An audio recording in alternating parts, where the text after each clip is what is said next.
E aí, moçada do terceiro período, beleza? A gente já tá indo já mais pro fim do bimestre, né? São 6 slides, a gente tá vendo o quarto. Desculpe pelo atraso de um dia, que esse vídeo era pra ter sido ido ontem, mas a minha internet aqui não é todo dia que ela ajuda, não. Tem dia que não funciona mesmo, e tem dia que são vários dias, né? Então vamos lá para as questões 13 a 16, a gente vai falar de JK e vai falar de Jânio Quadros também. JK foi Juscelino Kubitschek, né? 1956 a 1961, 50 anos em 5 era o slogan dele, desenvolvimento a qualquer custo. A gente vai começar sempre assim, tá? Ó, de cá para cá. Essa vai ser a regra aqui da sequência, beleza? Então vamos lá. Juscelino Kubitschek, ele nasceu em 1902, morreu em 1976, mineiro da cidade de Diamantina, profissão médico, Partido Social Democrático PSD, foi eleito com o apoio do partido de Vargas, né, que é Getúlio Vargas, que era do PTB. O vice de Juscelino Kubitschek foi João Goulart, chamado de Jango. A política desenvolvimentista nos anos JK. O slogan, 50 anos em 5. Política desenvolvimentista. Quais eram os planos? Investimentos em energia, transporte, alimentação, indústria de base e educação. De cá para cá, tá? Não esquece. A política desenvolvimentista e a charge. Entrada de capital estrangeiro, né? Capital estrangeiro é dinheiro, importação de tecnologia e empréstimos no exterior. Grupos econômicos estrangeiros instalaram indústrias no Brasil. A charge é o povo aí, esse pequenininho, né? Aí ele diz pro povo, primeiro o projeto dos automóveis, depois você, tá? E o projeto dos automóveis na mão dele aqui. E aqui do lado a grande emissão monetária, o que levou a altas taxas inflacionárias, né? Aumentou demais da conta a inflação. E empréstimos estrangeiros. Foi aí que enfiou o Brasil mesmo numa dívida externa de verdade. Onde tem o mapa do Brasil aqui, a construção da ferrovia Belém-Brasília, né? E as hidrelétricas de Furnas e Três Marias, foi lá no governo dele.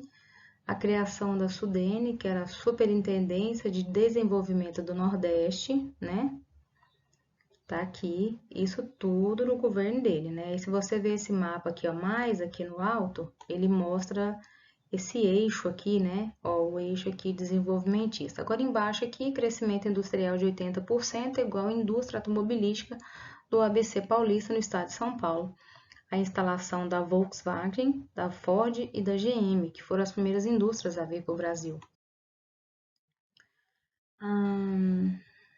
A construção de Brasília, olha que lindo, começou, né? A transferência da capital federal para Brasília em 21 de abril de 1960. Para quê? Para desenvolver a região centro-oeste, que era o centro, que é o centro do país, né? E defesa também em caso de ataques estrangeiros. Por quê? Porque até chegar no centro do país, existem outras bases militares que poderiam impedir essa chegada à capital do país, né?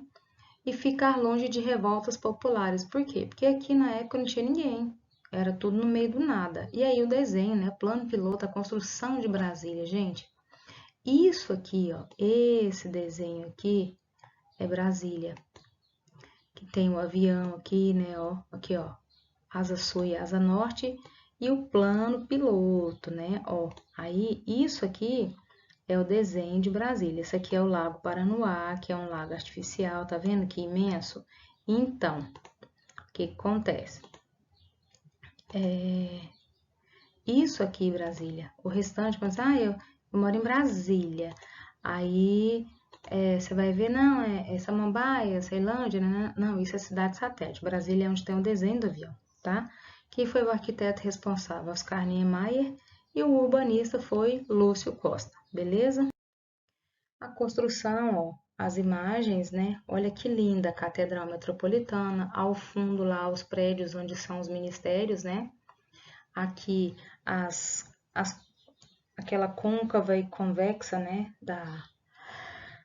Do Congresso Nacional, a construção. Acho muito lindas essas imagens. Olha só a vista panorâmica da construção de Brasília, gente, que é essa aqui, ó. muito linda, né? Aqui a construção aqui do Congresso, né? Tudo muito bonito e assim, muito rápido, né? 5 anos. Se você pensar, nossa, pessoal, mas 5 anos é muita coisa para quem está trabalhando. Sim, mas ele construiu a capital do país, né? O que levaria meio século, né? Aqui na imagem de cima, a construção dos prédios dos ministérios, né? E o meio aqui seria onde ficavam as máquinas, né? O cimento, esses trem aqui para não molhar caso chovesse. Aqui do lado, Não Vou para Brasília, de Billy Blanco. Diz assim: eu não sou um índio nem nada, é uma música, né? Não tenho orelha furada, nem uso argola pendurada no nariz. Não uso tanga de pena e a minha pele é morena, do sol da praia onde nasci. E me criei feliz. Não vou para Brasília, nem eu nem minha família, mesmo que seja para ficar cheio da grana. A vida não se compara, mesmo difícil, tão cara. Eu caio duro, mas fico em Copacabana.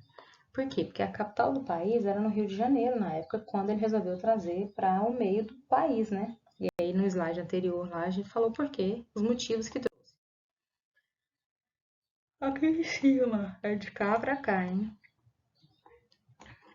O governo de JK gastava mais do que arrecadava, os preços subiam mais do que os salários, greves consecutivas ocorridas em 1959 e insatisfação popular e na política tinha maioria no Congresso. Respeitou a livre manifestação dos partidos políticos, liberdade de imprensa e os direitos individuais. Em 1960 teve as eleições presidenciais e Jânio Quadros, apoiado pela UDN, foi o candidato vitorioso com 48% dos votos. E aí a gente entra aqui, no governo de Jânio Quadros e João Goulart. Só que esses slides, tem alguns aqui. Eu não vou terminar de passar hoje. Por quê? Porque senão passaria do nosso tempo e esse slide depois continua. O governo de Jânio Quadros e João Goulart começou com Jânio Quadros em 1961 e terminou com João Goulart em 64, né? Então vamos lá. Jânio Quadros, mandato 31/1/61 a 25/8/61. Mas só acabou de falar que terminou em 64. Terminou em 64 com o João Goulart, né? Que era o vice dele na época. Vice, João Goulart, nascimento de Jânio Quadros aqui. Jânio da Silva Quadros foi Campo Grande, Mato Grosso do Sul. A musiquinha dele de campanha era varre, varre, varre, varre, vassourinha. Varre, varre a bandalheira que o povo já tá cansado de sofrer dessa maneira. Jânio Quadros é a esperança desse povo abandonado. E também se dizia homem do tostão contra o milhão. Aí a nossa sequência agora é de cá para cá, tá? Todas a nossa sequência agora é de cá para cá. Jânio Quadros criou uma nova política internacional, a política externa independente chamada de PEI. Para quê? Visando estabelecer relações com todos os povos, particularmente os da área socialista e da África. Defendeu a política de autodeterminação dos povos, condenando as intervenções estrangeiras, condenou o episódio da Baía dos Porcos lá em Cuba, né? E a interferência norte-americana que provocou o isolamento de Cuba. Criou as primeiras reservas indígenas, dentre elas o Parque Nacional do Xingu e os primeiros parques nacionais. Isso aqui, ó, muito importante. Quem fez? Esse cara fez isso, né? Então, muito importante. Acabou com subsídios ao câmbio que beneficiava determinados grupos econômicos importadores às custas do erário público. Instalou uma avara política de gastos públicos, enxugando onde fosse possível a máquina governamental, ou seja, não tinha pessoas tipo, eu sou comissionado, eu sou contratado, não. Ele enxugou a máquina pública, né? O que deveria acontecer hoje. Abriu centenas e centenas de inquéritos e sindicâncias em um combate aberto à corrupção e ao desregramento na administração pública. Condecorou Che Guevara com a Ordem do Cruzeiro do Sul, né? Que é bem importante. É tipo receber uma condecoração de cidadão brasileiro, é tipo isso. Enviou ao Congresso os projetos de lei antitrust, a lei de limitação e regulamentação da remessa de lucros e royalties, E a pioneira proposta de lei de reforma agrária. Nossa, como o povo fala nisso até hoje, né? Reforma agrária nunca foi feita. Não é interesse do povo fazer porque os grandes latifundiários, exatamente quem está lá em cima, né? Naturalmente, nenhum desses projetos jamais foi posto em votação pelo Congresso, porque será, né, hostil ao seu governo que os engavetou, já que Jânio se recusava a contribuir com o que se chamava de espórtulas constrangedoras. Finalmente proibiu o biquíni mesmo, na transmissão televisada dos concursos de Miss, proibiu as rinhas de galo, o lança-perfume em bailes de carnaval e regulamentou o jogo carteado. Olha só, vocês estão vendo que ele está podando tudo que o povo hoje faz. E vocês viram que no mesmo ano que ele entrou, foi o mesmo ano que ele saiu. Ele não ficou nenhum ano no poder, né? Agora já dá para perceber o porquê, né? Que ele foi tesourando tudo. Renúncia. 25 de agosto de 61, a festividade do Dia do Soldado, Jânio entrega carta renúncia ao governo. Ele renunciou porque, estava muito difícil governar. De tudo que ele proibiu, muita coisa ali mexia com o povo do Congresso, né? Seu vice, João Goulart esse aqui do lado, estava em missão diplomática na China, campanha pela legalidade de Leonel Brizola. Esse aqui é Leonel Brizola. Criação do parlamentarismo, Tancredo Neves, primeiro-ministro, e posse de João Goulart. Então, quem é João Goulart? João Belchior Marques Goulart. Mandato de 7 de setembro de 61 a 1º de abril de 64. Nascimento em São Borja, no Rio Grande do Sul, né? Aqui em cima, a cerimônia de posse de João Goulart recebe a faixa presidencial. Olha o tanto de militar lá no fundo, né, tal. Embaixo aqui, depois, foi começada aí a fase parlamentarista e a fase presidencialista, teve o plebiscito, né? O parlamentarismo foi derrubado em janeiro de 63, em plebiscito nacional. 80% dos eleitores optaram pela restauração do presidencialismo. Enquanto durou o parlamentarismo, teve 3 primeiros ministros, entre eles Tancredo Neves, que renunciou para candidatar-se ao governo de Minas Gerais. Esse aqui, ó, é Tancredo Neves. A gente começa por esse, depois vai para esse, e depois desse vem para esse, beleza? Então vamos lá. Conquistas trabalhistas. Confederação Nacional dos Trabalhadores da Indústria convocaram uma greve. Foi esse movimento que conquistou o 13º salário para os trabalhadores urbanos. Olha que importante, hein? O Congresso exigiu reforma agrária e CLT, que é a consolidação das leis trabalhistas, que é o que rege todo mundo que tem carteira assinada ou trabalha hoje, né? Para os trabalhadores rurais. Em 62, com a aprovação do Estatuto do Trabalhador Rural, muitas ligas camponesas se transformaram em sindicatos rurais. E aqui, né, tem o organizador das ligas camponesas, Francisco Julião, de terno escuro, né, tá aqui, com Zezé da Galileia, um dos líderes do movimento. Aí vamos para o plano trienal. Aí na foto tem Celso Furtado e Anísio Teixeira. Procurou estreitar as alianças com o movimento sindical e setores nacional reformistas. Seu plano trienal de desenvolvimento econômico e social, elaborado pelo ministro do Planejamento Celso Furtado, tinha por objetivo manter as taxas de crescimento da economia e reduzir a inflação, que em JK foi altíssima, né? Foi lá nas nuvens. A reforma base. O plano trienal da reforma agrária, fiscal, educacional, bancária e eleitoral. Para o governo, elas eram necessárias ao desenvolvimento de um capitalismo nacional e progressista. E aí, o governo de João Goulart, que foi de 61 a 64, foi marcado pela abertura às organizações sociais. Estudantes, organizações populares e trabalhadores ganharam espaço, causando a preocupação das classes conservadoras, como, por exemplo, os empresários, banqueiros, Igreja Católica, militares e classe média. Já viu, né? Temia o socialismo, o mundo vivia o auge da Guerra Fria, né? Estados Unidos e as classes conservadoras brasileiras temiam um golpe comunista. A UDN e PSD, já no vídeo anterior eu falei da UDN, né? Acusavam Jango, que é o apelido de João Goulart, planejar um golpe de esquerda e de ser o responsável pela carestia e pelo desabastecimento que o Brasil enfrentava. Em 13 de março de 64, Goulart realiza o comício na Central do Brasil, no Rio de Janeiro, onde defende as reformas de base. Então, essa história continua nos próximos vídeos, né? Então, nós vamos lá para a questão 13. A culpa é do governo, bossa nova mesmo, é ser presidente dessa terra descoberta por Cabral. Para tanto, basta ser tão simplesmente simpático, risonho e original. Quem falou isso foi Juca Chaves. Retrato do velho. Bota o retrato do velho outra vez, bota no mesmo lugar. O sorriso do velhinho faz a gente se animar. Oi, o sorriso do velhinho faz a gente trabalhar. Marino Pinto e Haroldo Lobo. Os estilos de governar de Getúlio Vargas e de Juscelino Kubitschek são abordados nas letras de música acima. Há um elemento comum das políticas econômicas desses dois governos. Que elemento é esse? O industrialismo, né?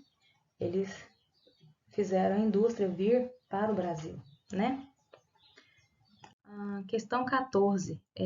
Esse desenho aqui, ele tinha que estar aqui, ó, abaixo, né? Mas ele está aqui, ó. Beleza? A proposição de planos de trabalho para o desenvolvimento nacional tornou-se comum entre os governos brasileiros, principalmente após a Segunda Guerra Mundial.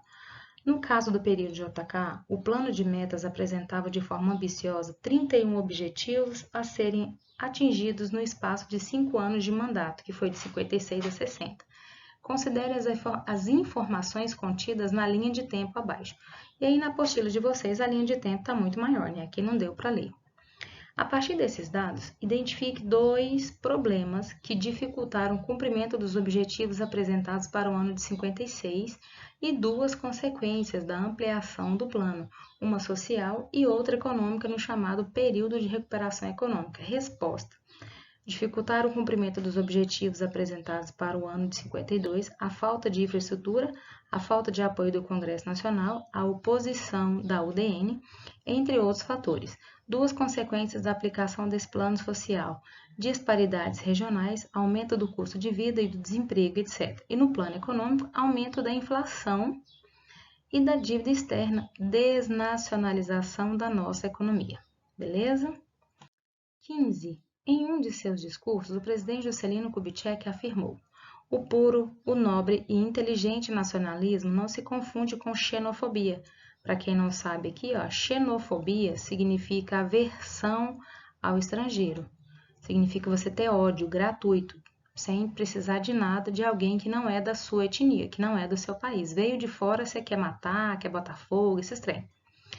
Da mesma maneira que a independência política de uma nação não significa animosidade contra os estrangeiros, nem a recusa aos intercâmbios econômicos ou relações financeiras com os países mais ricos ou mais favorecidos em valores econômicos. Com base no texto e nos conhecimentos sobre o período JK, o que podemos afirmar? Que a ideologia do desenvolvimentismo no período JK assumiu a entrada de capitais estrangeiros no país como um recurso legítimo que expressava o verdadeiro patriotismo. E 16. Varre, varre, varre, varre, vassourinha, varre, varre a bandalheira, que o povo já está cansado de sofrer dessa maneira. Jânio Quadros é a esperança desse povo abandonado. Esse jingle acompanhou o candidato Jânio Quadros durante a sua campanha à presidência da República em 1960. A letra sintetiza a seguinte política de resolução dos problemas da época. O que é que ele sintetiza? A austeridade do governo, ou seja, ele pegou pesado mesmo, cortando tudo, né? E o controle dos gastos públicos conteria a inflação e a corrupção oficial. Beleza, meus queridos? Então tá aí o nosso vídeo, acabou. Até o próximo vídeo, ok?